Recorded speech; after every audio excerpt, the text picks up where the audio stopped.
The next wave of balance changes just has arrived in merge tactics, and with that assassins got a nerf while noble, ace and goblins got a huge buff. So in today's video I will showcase you all the 12 balance changes and will let you know why the goblin queen can be super good after those changes. And with that said, thank you everybody for being here again, really appreciate it. Back in Clash Royale at the merge tactics section. We're gonna get 12 balance changes in this moment when you're watching this video, and the first one is affecting the assassins. If you are lucky to get all those 4 assassins, you got a bonus so far 50% of the critical hit rate and critical damage. After the balance changes it's only 45%. While this sounds not too crazy, it still will have an impact, and it is therefore to counter that you are completely slaughtering the enemy's squishy backline. So with that you are causing a little bit less damage than before, and that should help the opponents to withstand the assassins a little bit better. But on the other side, a 5% reduction does not seem too crazy, and assassins should be still super versatile to be used.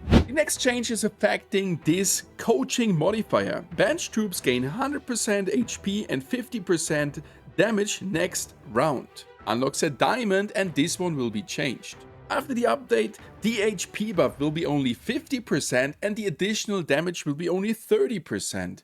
So yes, this is affecting every player, so it's not having a too crazy impact, but for certain scenarios and certain units this was just too strong, and some units were going completely crazy placing them on the field, and with that they needed to change it. The exact same change is happening to Master Arena, where you're getting 100% HP and 50% damage if the units are staying on the exact same shape over the rounds. So if you let them stay there in the future, the buff will be only 50% HP and 30% damage. Since it is applied to every character and every player, it's for sure fair, but also this should counter to some OP combinations where some units were going completely crazy. The next change is affecting the monster drink. Combat start. Lowest HP troops gets bigger and gains plus 200% HP and plus 100% damage.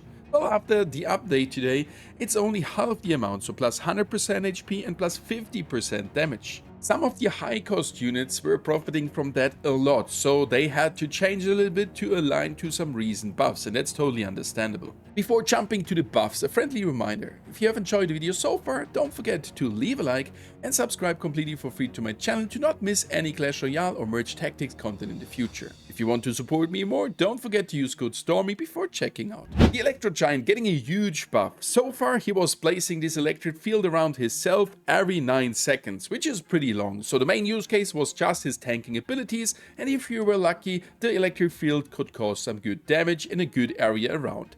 After the update, it will be changed. It will be still 9 seconds on the first stage, but with 2, 3 and 4 stars it will be reduced by 2 seconds. So you are landing at an incredible 3-second cooldown if you manage to get that guy on 4 star. So every 3 seconds, such a crazy field. Well, that sounds super powerful.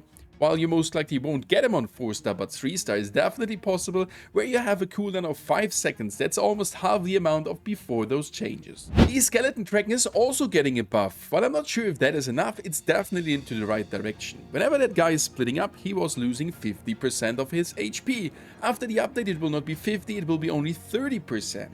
Well, he still is super squishy, and I think that is the main point, that he can't survive that long.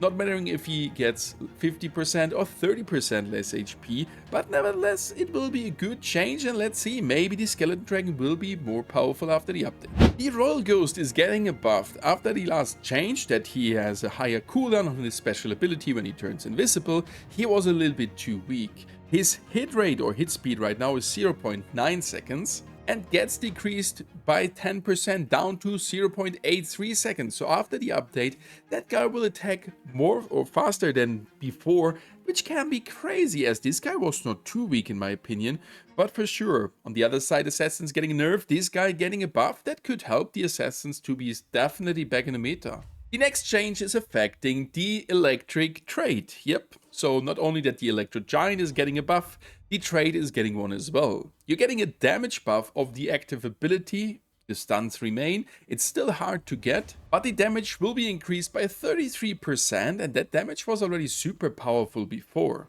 So I'm curious if this can be OP. The next change is affecting the Rangers, which are in my opinion the weakest class right now. They could stack up to 15 times, and after the update it will be incredible 25 times, but it will still take endless of time to ramp them up, so I'm not sure if that is too good, but it can be good. If you can cover your Rangers, they can be incredible fast attacking, so in the late game of a round they will be super OP. The next buff is affecting the Ace class. Before, the boost of 2 aces was not too crazy. After the change, if you already have 2 aces on the field, the captain will get some lifesteal. It will be 40% of the damage dealt and sounds pretty good. But that's not everything. On 4 units you will get some further buffs. The captain bonus damage is increased from 60 to 70% and the heal is increased from 50 to 70%. So that counter heal of a P.E.K.K.A who is causing a lot of damage can be super OP, and I'm curious if Ace will be really good. I mean, getting 4 Ace is happening and sounds really interesting. The next buff is affecting the Nobles. With the last change that the buff is only counting for Noble units, they got weaker. With that, we're gonna get a buff to the Noble trait. Instead of 20, 35 and 40% of each of the stages, it will be now 25 plus 40 plus 60% for the stages, getting less damage and causing more damage being in the backline, being a noble unit. That sounds pretty strong, and I'm curious if we're gonna see some full noble stack ups. And the last change is affecting the goblins, and with that the Goblin Queen.